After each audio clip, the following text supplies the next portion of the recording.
उत्तर प्रदेश सरकार में कैबिनेट मंत्री संजय निषाद जी हमारे साथ मौजूद हैं बातचीत के लिए। विभिन्न मुद्दे हैं, उन पर बात करेंगे। सर, रामजी लाल सुमन की गाड़ी पे हमला हुआ, टायर फेंके गए, गाड़ियां टकरा दी गई, आपस में टकराईं और उन्होंने कहा कि हमारी हत्या की साजिश की गई है। जो ये हमला हो लगातार कभी कभी काफिले पे हो रहा है, कभी उनके घर पे हो रहा है, इसको कैसे देख रहे हैं आप? ये वैसे न्यायोचित तो नहीं है। अब एक जांच का विषय है, उसमें जो भी शामिल हो हमको लगता है उनके ऊपर कार्रवाई होनी चाहिए। इस तरीके का लोकतंत्र में लोकतांत्रिक ढंग से लड़ाई होनी चाहिए और लोकतंत्र में इस तरीके। और सुमन जी को भी चाहिए कि जो गलतियां उसे स्वीकार कर लें और आगे विवाद न बढ़ाएं। क्योंकि जब किसी को आप ठेस पहुंचाए रहेंगे तो ठेस पहुंचाएंगे, इरिटेट करेंगे, उनको चैलेंज करेंगे, उनको किसी को शब्दों से उनके पुरखों को बोलकर अपमानित करेंगे तो अपमानित व्यक्ति जो है कुछ भी कदम उठा लेता है, होश व हवास खो देता है। तो ऐसे में हमको लगता है कि वो वही है जो इन्होंने अपमानित किया है। और अपमानित करने के नाते कुछ संगठनात्मक रूप से हर एक समाज का एक गौरव होता है। तो क्षत्रिय समाज का भी एक गौरव है, निषाद समाज का भी एक गौरव है, यादव समाज का भी एक गौरव है। सबका गौरव रहा है और ऐसे गौरव रहे हैं। और उनको आप शब्दों से नवाजेंगे तो उनके लोग जो होते हैं, जो जिनके अंदर भाई देखिए, जब उनकी आत्मा जगती है या उनके अंदर का जो खून जगता है तभी वो अपने गौरवशाली इतिहास। कहने का मतलब ये करणी सेना की आत्मा जाग गई है अंदर से। तो किसी को आप गाली देंगे, उनके पुरखों को अपमानित करेंगे आप शब्दों से, तो निश्चित रूप से वो कुछ न कुछ गुस्से में रहेंगे ना। तो गुस्से में रहेंगे। संगठन क्यों बनाता है? अपने समाज की रक्षा के लिए, अपने पुरखों पर सम्मान का ठेस न पहुँचे, अपमानित न कर पाए। आखिर संगठन किस लिए बनता है? संगठन तो इसीलिए बनता है कि अपने सम्मान की रक्षा की जाए, अपने आने वाले पीढ़ी के लिए एक सम्मान की रक्षा के लिए खड़ा रहेंगे तो समाज उनके साथ खड़ा रहेगा। तो अगर उनके किसी के ऊपर आप शब्द बोलेंगे तो किस बात का संगठन आएगा? निश्चित रूप से संगठन निश्चित रूप से अपने संगठन के हिसाब से उसे संगठन के कार्यकर्ता उतरते। हमारे लोग भी उतर जाएं। जैसे फूलन देवी को बोल दिया, आशीष ने लिख दिया, तो हमारे लोग पूरे उतर कर पूरा मिल जाता तो उसे कुछ न कुछ कर ही देते। राणा जो है, क्या नाम है उसका, जो है उसका फूलन देवी का हत्यारा है।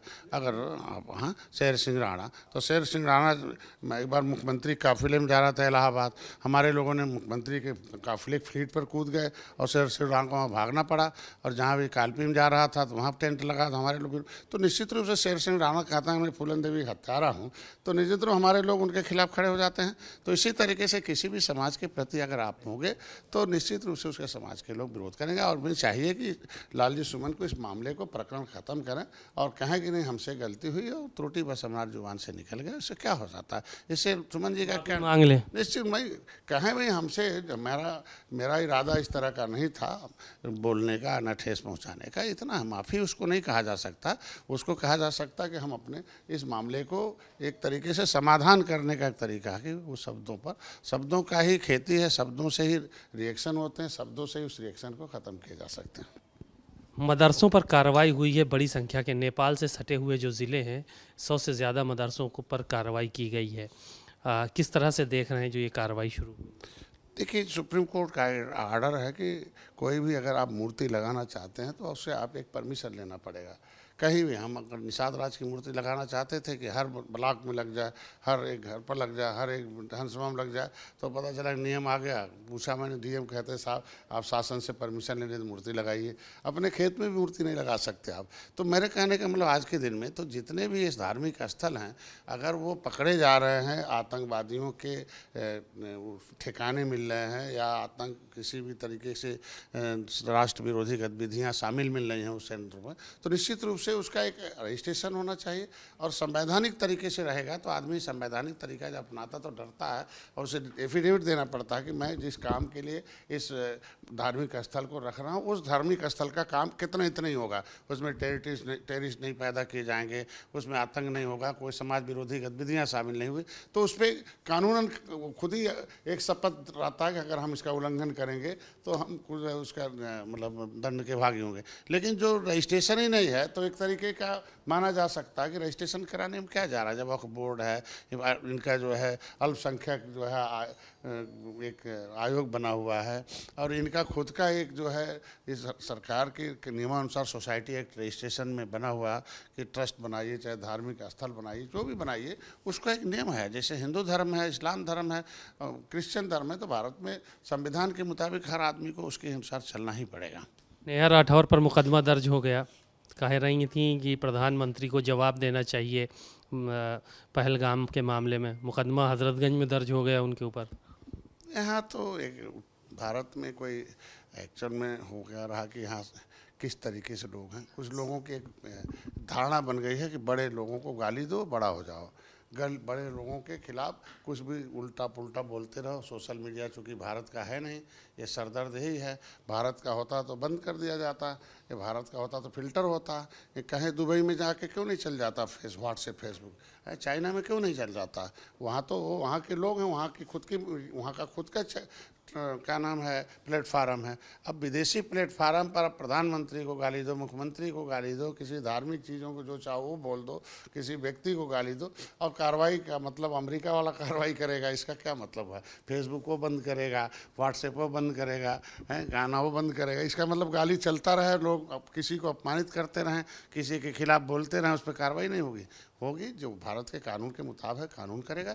लेकिन इतना ज़रूर कहूँगा, हम तो अभी इस बार मिलेंगे प्रधानमंत्री से, तो मैं ज़रूर कहूँगा कि चाइना और दुबई और देशों जैसे आप अंतर्राष्ट्रीय प्लेटफार्म नहीं, हमारे राष्ट्रवाद का हमारे राष्ट्रीय प्लेटफार्म होना चाहिए। ये बंद हो जाना चाहिए। फेसबुक, ट्विटर, सोशल मीडिया पे इंस्टाग्राम, ये सब बंद कर देने। ये भारत में एक अपना चलना चाहिए, सबका स्वतंत्रता होनी चाहिए, एक नियम बने उससे चले। ये मूर्खों की एक तरीके से यूनिवर्सिटी हो गई है, जो चाहो किसी को गाली दे दो, जो चाहो वो संदेश दे दो। कल ही एक पढ़ के सुना रहे थे लोग कि जो मारे गए हैं जो है वहाँ कश्मीर में, वहाँ जो है पहलगाम में, वो जाति के अनुसार उनका जो है मुआवजा कम दिया जा रहा, बेसी दिया जा रहा, और सब फेक। मैंने तुरंत कहा फेक न्यूज़ है। इसका मतलब फेक न्यूज़ में परेशान, मतलब मस्तिष्क को क्या देना चाहते हैं? ये भारत है, भारत गुरुओं का देश रहा है, भारत की सभ्यता से दुनिया लोग से सीखते रहे। लेकिन अभी क्या सिखा रहा फेसबुक व्हाट्सएप है? 70% तो फेक न्यूज़ है। आप लोग उसी को उठाते हैं, उसी पर चला देते हैं। अब फेक न्यूज़ में किसी की चाहे इमेज बिल्डिंग करो, चाहे किसी की इमेज ख़त्म करो, तो ये क्या चल रहा है? तो इससे कम से कम सबका, भारत में सभी नागरिक समान है, किसी का न इमेज खराब हो, न किसी की इमेज को बेहतर तरीके से जो जिस लायक है उसको, जिसको चाहे उसके खिलाफ कुछ लिख दो, 2 कमेंट शुरू हो जाता है, तो ये ठीक नहीं है। एक आखिरी सवाल ये था कि समाजवादी पार्टी के बाहर पोस्टर लगाए जा रहे हैं और पहलगाम की घटना को लेकर सरकार से सवाल पूछा जा रहा है। बाबा योगी आदित्यनाथ की फ़ोटो लगाई जा रही है मुख्यमंत्री की, और इसके साथ साथ प्रधानमंत्री की तस्वीर लगाई जा रही है कि जवाब दो इस पे, आपकी सुरक्षा में चूक हुई कि नहीं हुई, इतने दिन से क्या कर रहे हैं, ये सारे सवाल हो रहे हैं। ठीक है, उनका विपक्ष में है तो सवाल पूछना लाजमी है, लेकिन इस तरीके से पोस्टर वार करके पूछना, मीडिया है, सोशल मीडिया, पत्र लिख कर पूछिए, बैठक करके पूछिए, सदन में विधानसभा में आवाज़ होती है। उस तरह के जिनके जिस तरीके के पद मिले हुए हैं, जैसे अब हम लोगों को पद मिले हुए हैं, हम लोग हर चीज़ यहाँ नहीं बोल सकते हैं, विधानसभा में क्या बोलना है, तो ये जो संवैधानिक बातें हैं, जो पर कॉन्स्टिट्यूशनल बातें हैं, वो सदन में बहस चलता है, सदन में पूछा जाता है और सदन में उस पर कार्रवाई भी होती है। ये खाली प्रोपोगंडा रचना है।